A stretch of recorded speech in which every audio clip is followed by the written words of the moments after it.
Panas. Banjir. Panas. Sesak. Kotor. Jamet.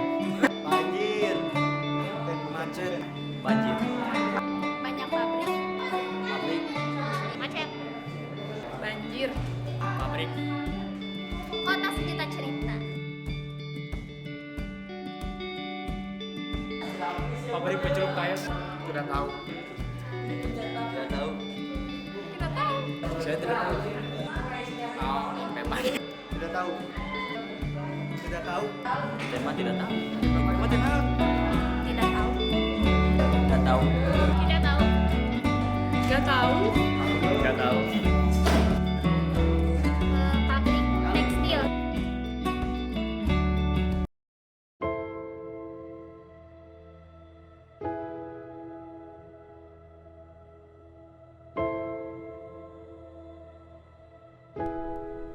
Kebanyakan orang di luar sana tidak tahu tentang sejarah yang ada di sekitar mereka.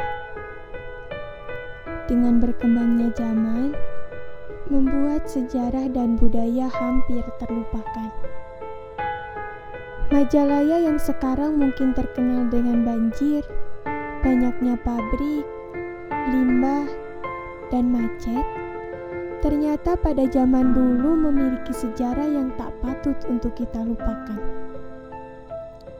Sedikit orang tahu kalau Majalaya pernah dijuluki sebagai kota dolar.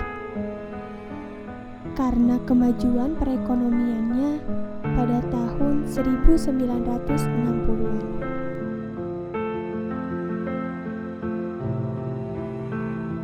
Induk Inpema itu didirikan diperkirakan 1929 atau 1930-an lah kira-kira.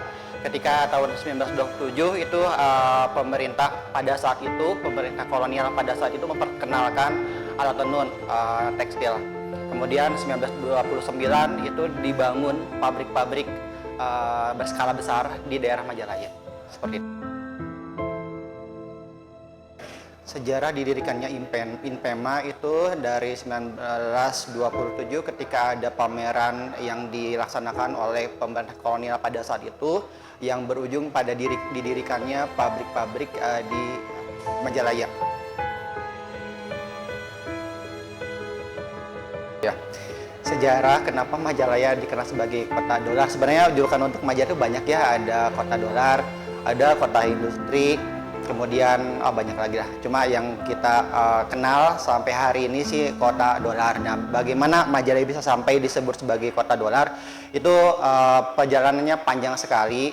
Dimulai mungkin dari tahun 1930-an ketika Majalaya dikenal dengan perkembangan industri yang sangat pesat di tahun 1930-an sampai 1940-an.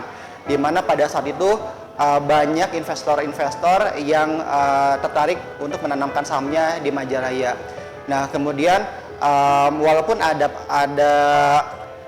sedikit masalah yang terjadi di Majalaya, contoh misalkan ketika pendudukan Jepang tahun 1942 itu juga berdampak pada kestabilan industri di Majalaya. Pada saat itu banyak sekali mesin-mesin di Majalaya yang diambil oleh pendudukan Jepang, pemerintahan pendudukan Jepang ke daerah-daerah atau negara-negara pendudukan Jepang, sehingga otomatis berpengaruh kepada perkembangan industri di Majalaya, tetapi tidak menurunkan semangat bagi para pengusaha di Majalaya untuk mempertahankan industri di Majalaya. Selain daripada itu, tahun 60-an itu Majalaya benar-benar diperhatikan oleh pemerintah Indonesia pada saat itu. Kenapa? Karena sangat diperhatikan oleh pemerintah pada saat itu karena kebutuhan tekstil di Indonesia itu dapat dipenuhi dari kota Majalaya itu sendiri.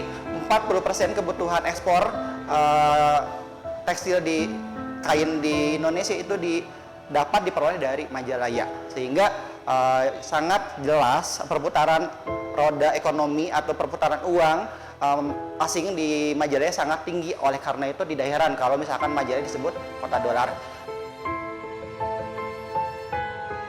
Mengenai julukan Majalaya sebagai kota dolar itu tidak semata-mata orang Majalaya yang menjuluki sendiri, tetapi ini tetapi ini hasil riset yang pernah dilakukan oleh orang asing yang bernama Hans Antloff. Dia membuat riset tentang sejarah perindustrian di Majalaya yang begitu pesat dari tahun ke tahun, dan dia berdasarkan hasil risetnya perputaran uang yang begitu tinggi di Majalaya membuat Majalaya itu menurut dia sih sebagai kota dolar karena begitu tinggi perputaran uang yang ada di Majalaya, perekonomian yang luar biasa pada saat itu.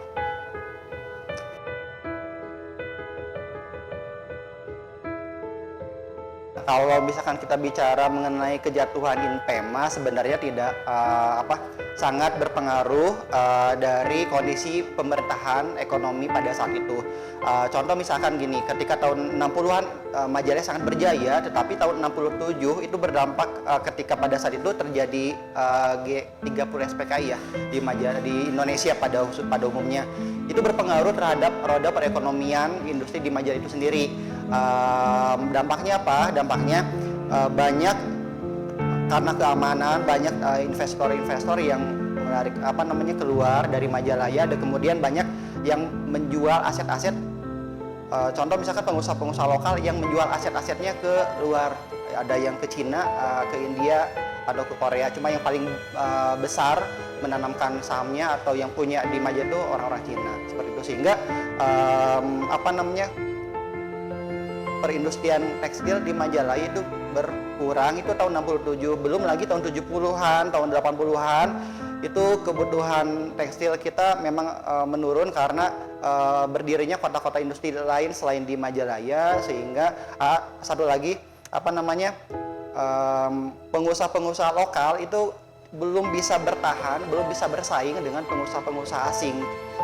Kita kurang modal, kita SDM-nya kurang, apalagi kurang bisanya manajemen dalam pengelolaan industri. Mungkin seperti itu sih daya saing kita dalam menghadapi arus orang asing di Majalaya itu memang sangat kuat, sehingga kita memang kurang bisa bertahan cukup lama.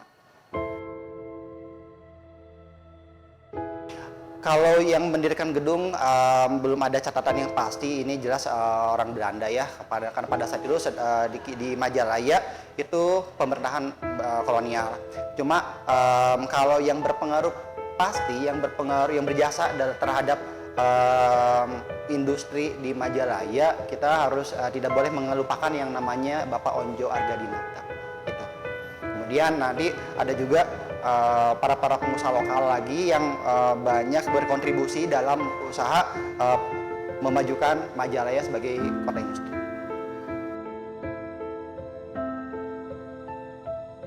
Untuk pemilik gedung saat ini dikelola oleh pemerintah. Kalau bisa dilihat dari gedung sekarang yang sudah sangat tidak terawat karena tidak terpakai, sudah puluhan tahun tidak terpakai karena tidak ada pengelolanya. Sekarang sebenarnya dikelola sama pusat, sama pemerintah provinsi. Cuma kalau tidak salah sih disewakan, cuma kita lihat pengelolaannya kurang begitu baik.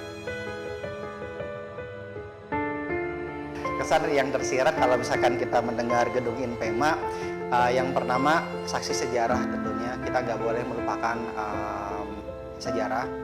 Kemudian historia vitae magistra, sejarah itu memberikan pelajaran yang berharga bagi kita.